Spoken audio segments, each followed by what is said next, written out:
바꾸지 않으리. 다른 어떤 은혜 구하지 않으리.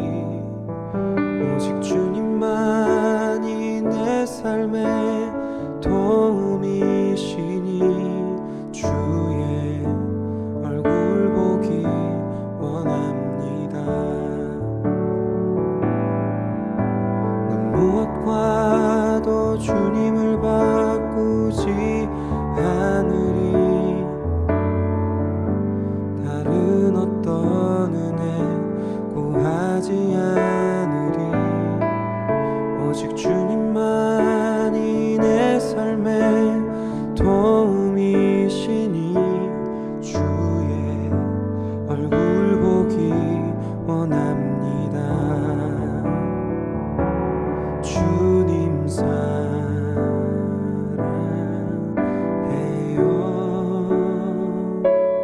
온 맘과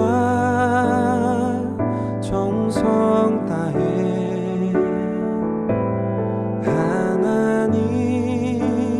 하나님의 신실한 친구 되기 원합니다. 난 무엇과도 주님을 바꾸지 않으리. 다른 어떤 은혜 구하지 않으리. 오직 주님만이 내 삶의 도움이시니 주의 얼굴 보기 원합니다. 주님 사랑해요.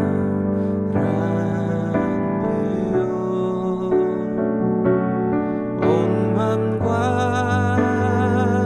정성 다해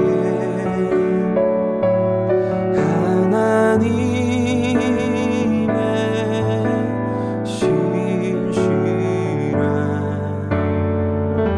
친구 되기 원합니다. 주님 사랑해요.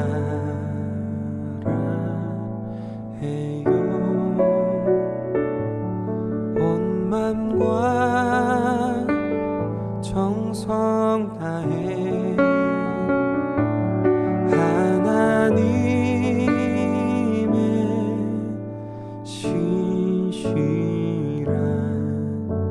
신실한 친구 되기 원합니다.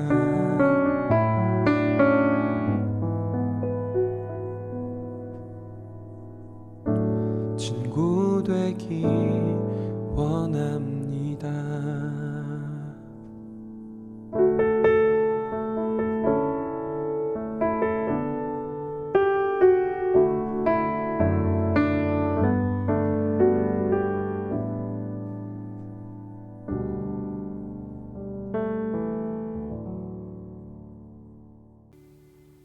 사랑의 하나님, 오늘도 주의 전으로 저희들을 불러 모아주시며 기도로, 예배로, 말씀으로 하루를 시작하게 하시니 감사합니다. 잠자고 있던 우리의 영혼들을 어떤 것도 하지 않고 어물쩍거리는 우리들을 깨우시는 주님의 음성을 듣게 하여 주시옵소서. 일어서게 하여 주시고 주님 바라보게 하여 주시고 주님 손 꼭 붙들고 시작하는 이 한 해가 되게 하여 주시옵소서. 어려워도 힘들어도 주님께 이야기하게 해주시고 정말 가기 힘들고 정말 죽을 것 같은 우리의 상황 속에서도 주의 이름을 부르며 승리하며 걸어가는 저희들 될 수 있도록 인도하여 주옵소서. 오늘도 예배하는 모두에게 주의 은혜로 함께하여 주시옵소서. 예수님의 이름으로 기도드리옵나이다. 아멘. 오늘 우리에게 주신 하나님의 말씀은 요한복음 1장 19절부터 28절의 말씀입니다. 신약성경 142쪽입니다. 요한복음 1장 19절부터 28절까지입니다. 한 절씩 교독하여 읽도록 하겠습니다. 유대인들이 예루살렘에서 제사장들과 레위인들을 요한에게 보내어 내가 누구냐 물을 때 요한의 증언이 이러하니라.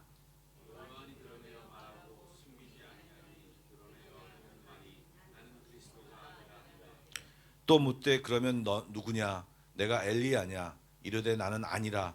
또 묻되 내가 그 선지자냐? 대답하되 아니라.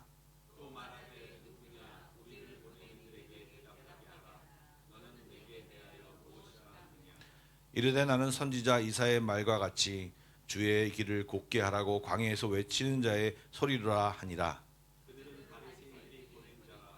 또 물어 이르되 내가 만일 그리스도도 아니요 엘리야도 아니요 그 선지자도 아닐진데 어찌하여 세례를 베푸느냐?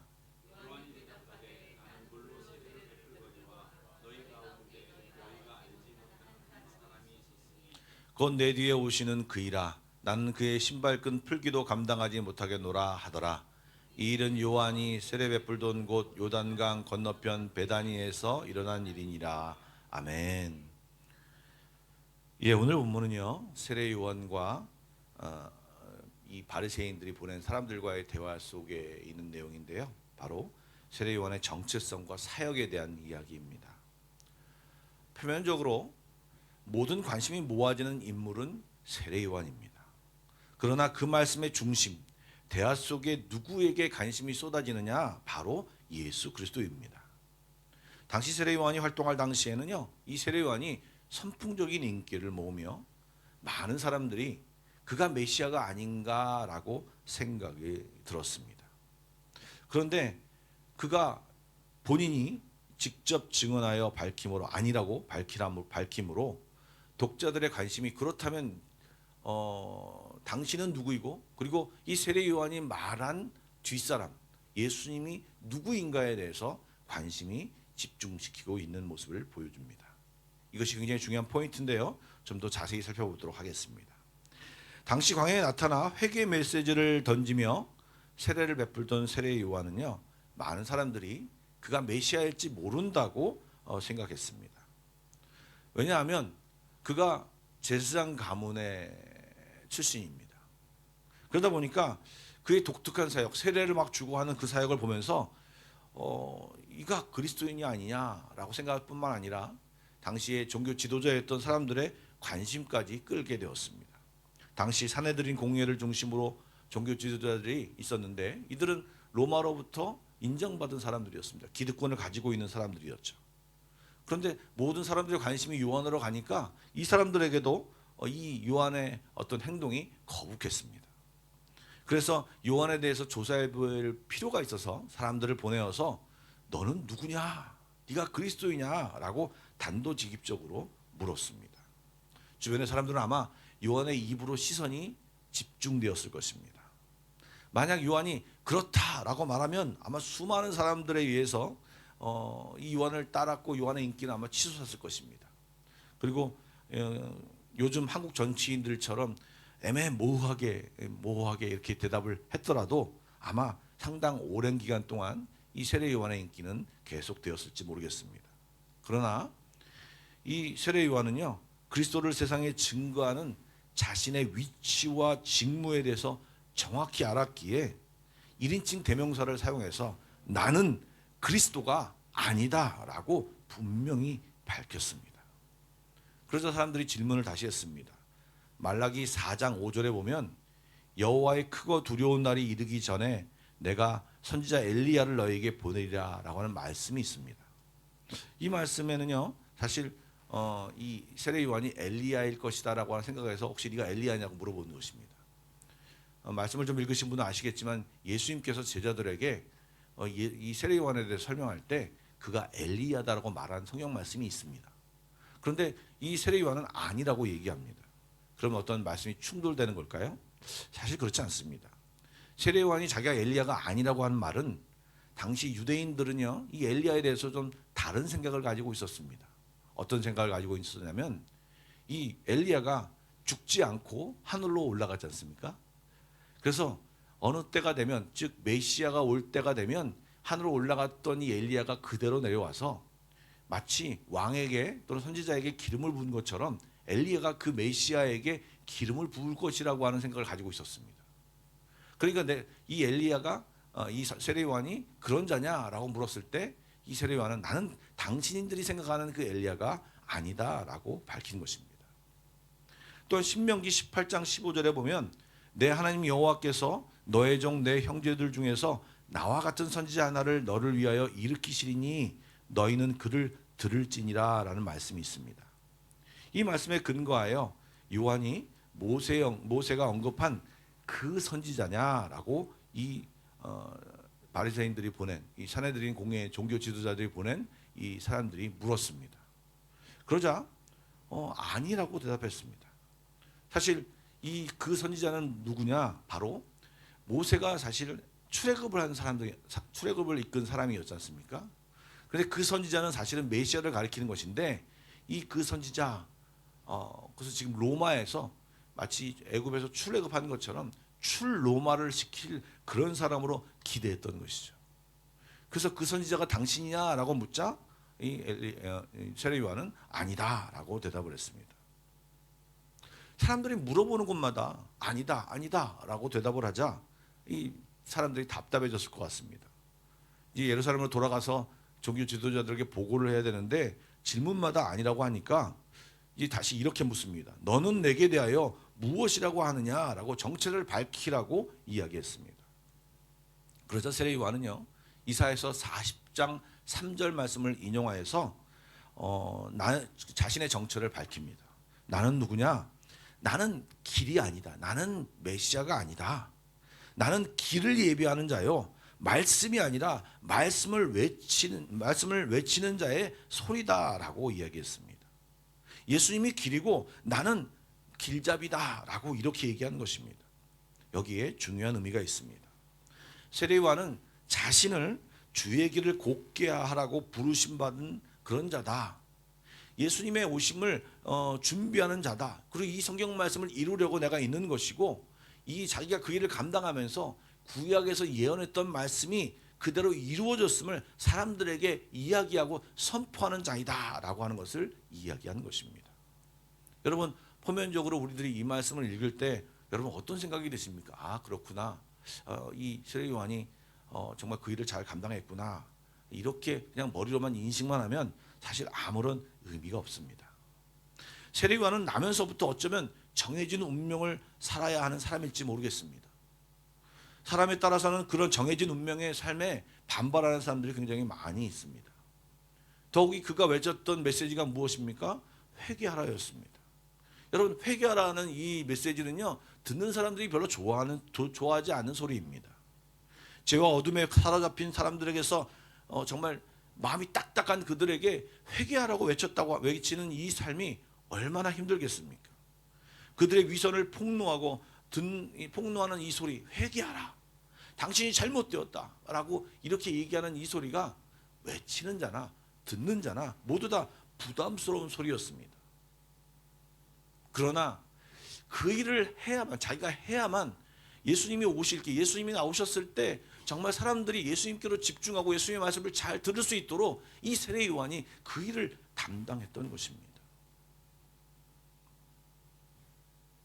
그래서 이 세례 요한이 그 세례를 베풀며 자신이 회개하라는 말을 하며 자신의 사명을 잘 묵묵히 감당했던 것입니다.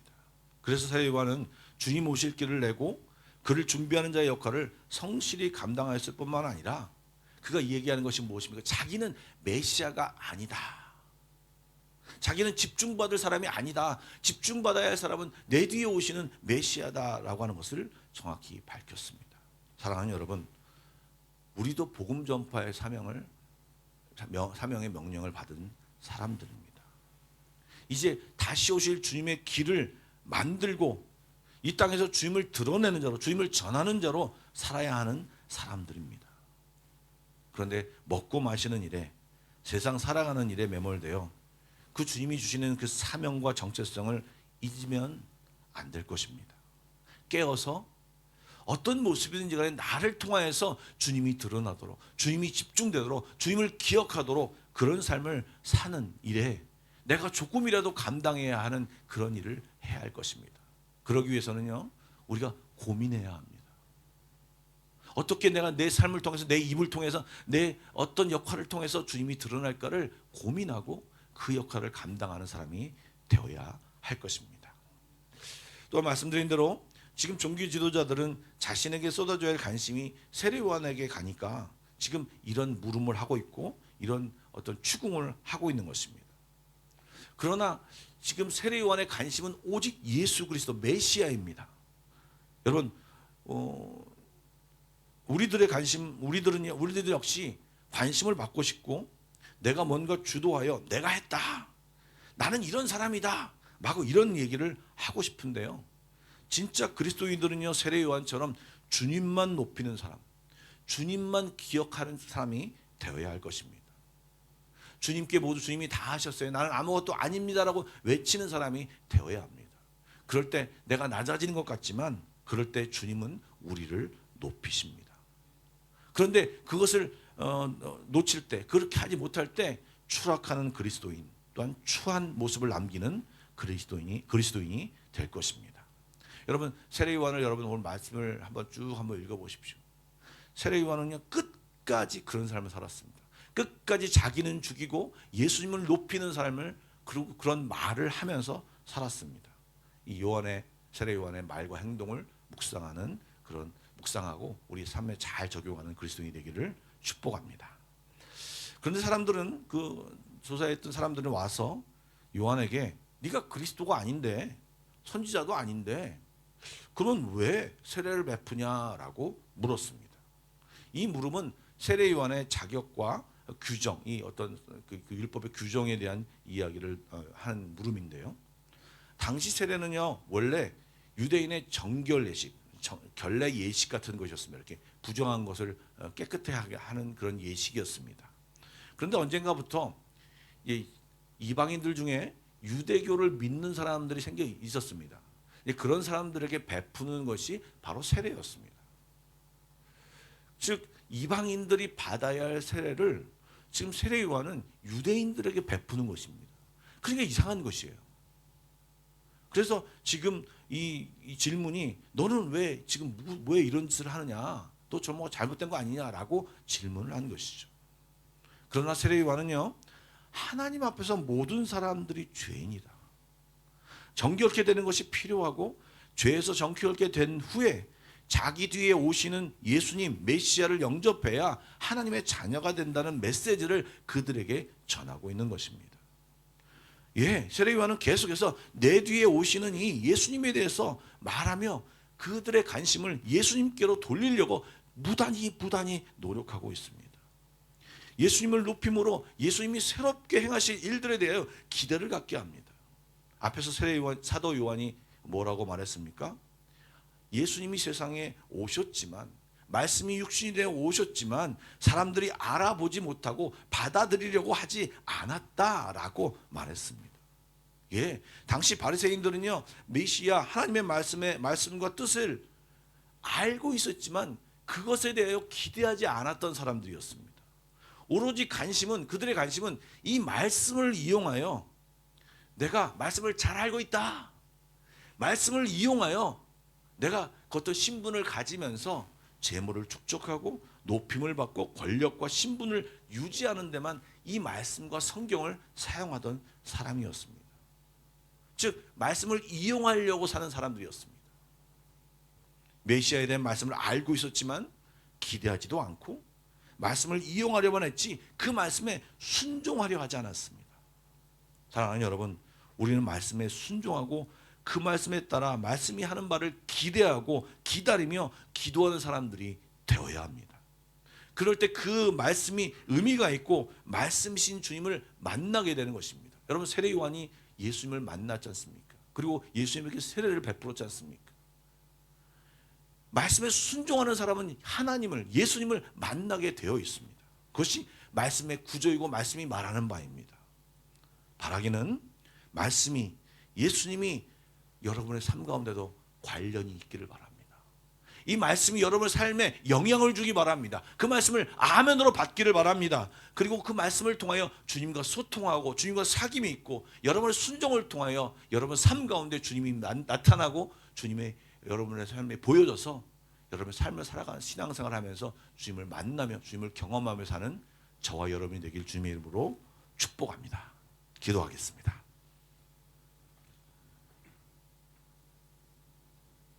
사랑의 주님, 계속 말씀 속에서 주님을 드러내라고는 말씀이 반복되고 있습니다. 전도하라고는 말씀이 반복되고 있습니다. 주님 어떻게 드러낼 수 있겠습니까? 어떻게 복음을 전하고 전도하며 살 수 있겠습니까? 저희들이 고민하게 하시고 기도하게 하시고 영적인 눈을 떠 복음을 전하는 자가 되게 하여 주시며 또 그 말씀을 주님이 주신 말씀에 대하여 적극적으로 반응하며 사는 성도들이 다 되게 하여 주옵소서.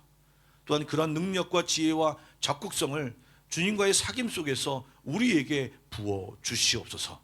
주님 앞에 더 머물게 하시고 말씀과 기도 생활이 우리의 삶 가운데 더 풍성하게 하여 주옵소서. 그래서 말씀과 주님을 이용하여 뭔가를 도모하는 자가 아닌 말씀과 주님께 순종하여 살아가는 저희들 다 되게 하여 주시옵소서. 오늘도 주님의 이름으로 기도하며 나아가는 모든 성도들에게 주여 응답하여 주시옵소서. 예수님의 이름으로 기도드리옵나이다. 아멘. 이제 기도의 자리로 나아가 다 같이 기도하시겠습니다.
주